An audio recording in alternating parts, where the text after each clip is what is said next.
And the person in charge of that over at the Homeland Security Committee on Capitol Hill is our own Tennessee's Mark Green. He's on the line right now. He's the also, of course, the congressional representative for the 7th Congressional District. Congressman, thank you so much for joining us here today. I wanted to catch Brian, up on it. Well, absolutely. It's always a pleasure. Let me start by saying we've had the markup of the articles of impeachment. There's been a vote taken in committee. Tell me how the process moves from here. So from here, essentially, the articles that we passed out of the committee will go to the Rules Committee, and it'll be structured. The way impeachment is done, you vote on each article of the impeachment separately. So they will be the bill will be divided in the Rules Committee, and then each article will be sent. We'll debate it on the floor. The date is still to be determined.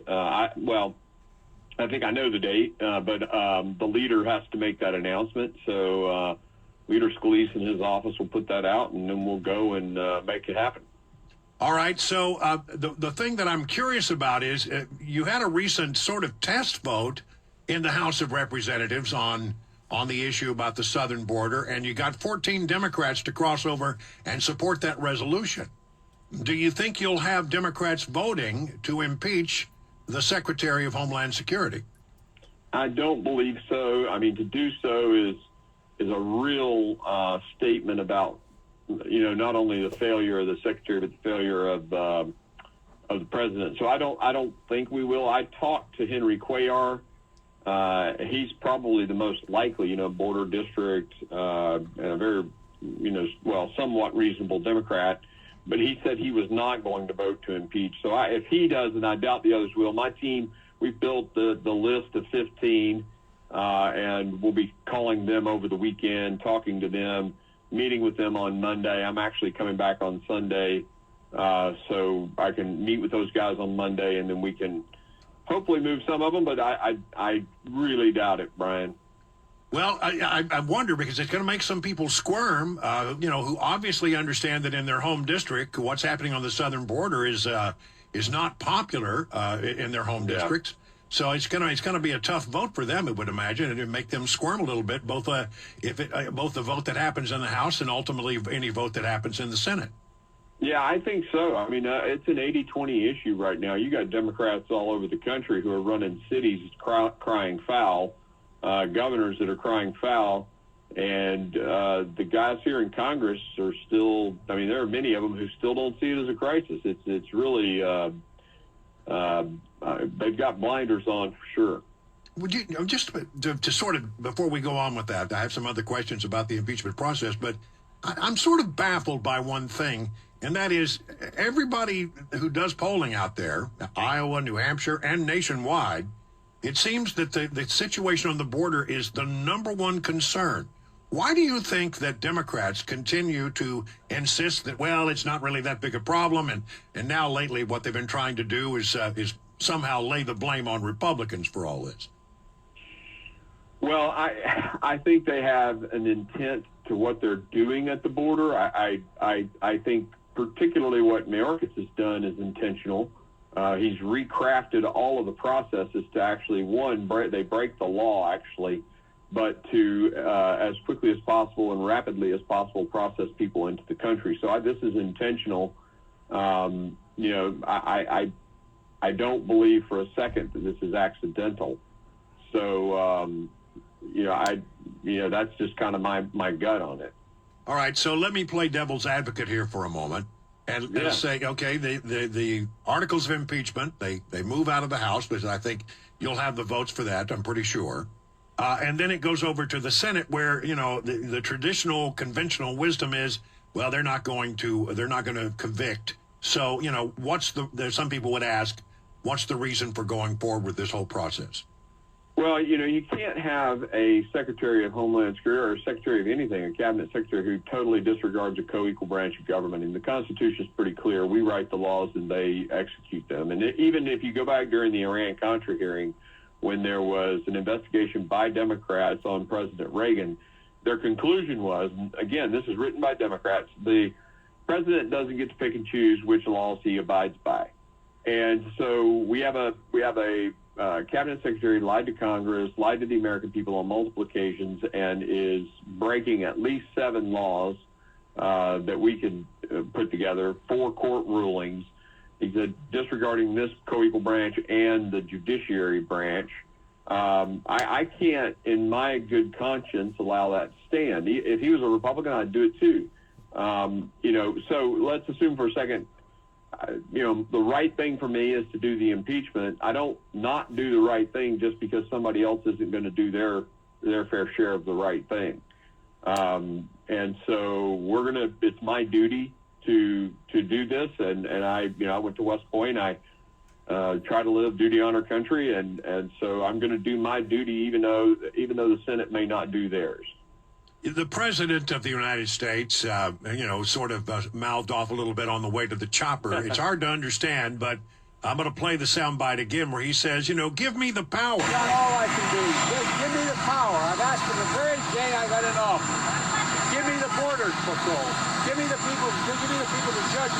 Give me the people who can stop this and make it work right. And then you have Karine Jean-Pierre, who almost on a daily basis says something like this. For years, they have refused to heed the president's request for action on much-needed funding for border security. So they're trying to lay the blame on Republicans. I mean, to me, it's laughable. But when you hear the president say, give me the tools I need to secure the border, what is your reaction?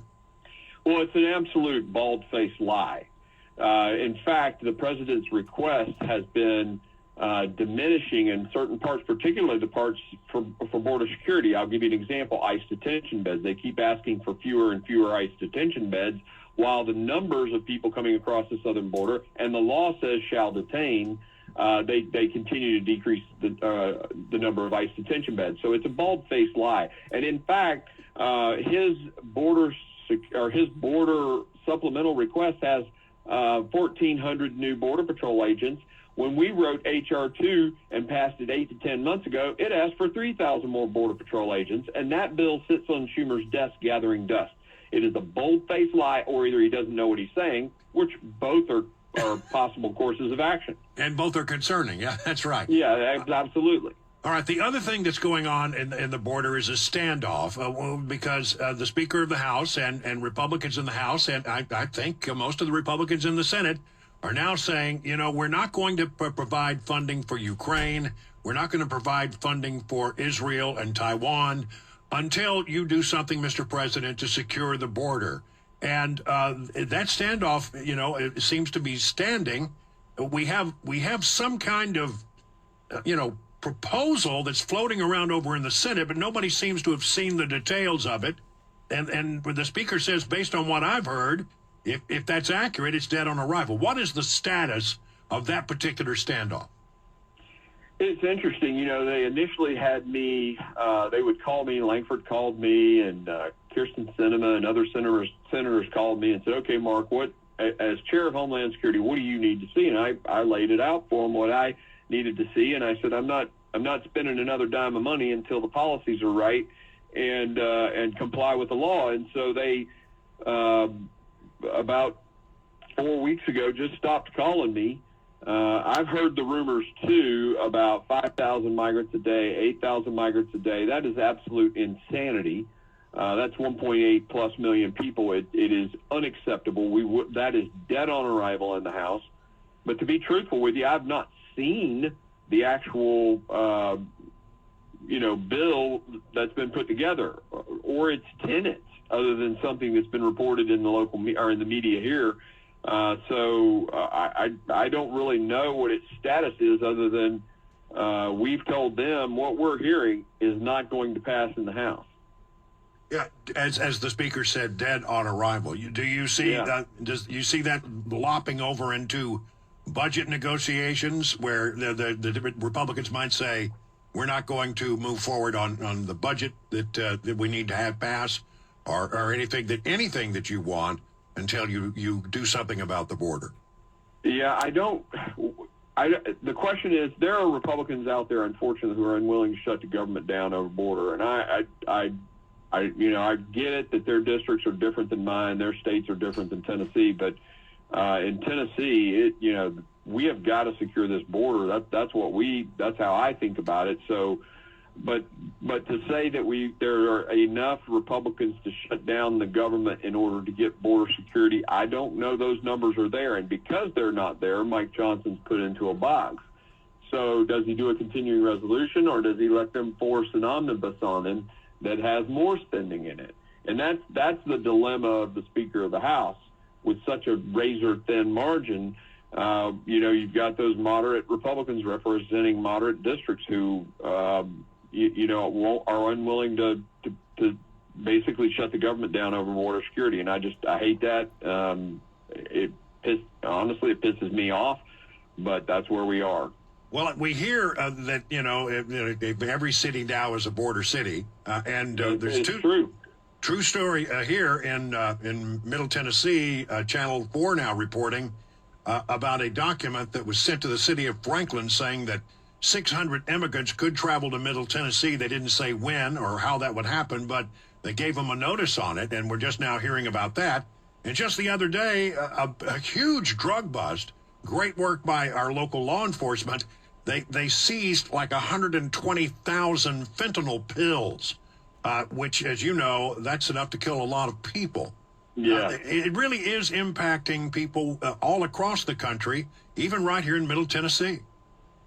Well, there's no doubt about it. I talked to the Sheriff's Association, I guess it was probably 6 months ago, and the Tennessee Sheriff's Association told me that the street value of a hit of fentanyl was roughly $95 a hit in January of 2021 when Joe Biden came into office. It's now around $28 a hit.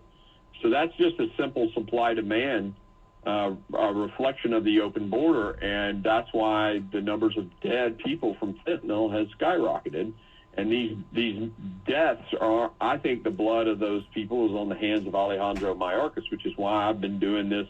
I mean, we've been going after this guy now, and people get frustrated at the pace of it, but part of my job was to be strategic and educate the American people, educate the members of Congress so that we could get a vote to get rid of this guy, and it's now come to fruition, and pretty confident we'll get that done next week. All right, so you're thinking that the articles of impeachment happen sometime in the next few days, or is it going to be a little longer than that? I think it's going to be very soon. That's what Mike has said. Now, Speaker has said. I will tell you that I kind of know the dates, but it's not my role to release that information. That's the leader's job, and he schedules the floor. So I'll wait on his announcement to articulate when it's going to be. But your sense is sooner rather than later. Yeah, I'd say sooner rather than later. All right. I'll take that. I'll read between the lines there. Okay. Well, listen, Congressman, always a pleasure to have you on the program. Thanks for joining us here today. Thanks, Brian. Y'all have a great day.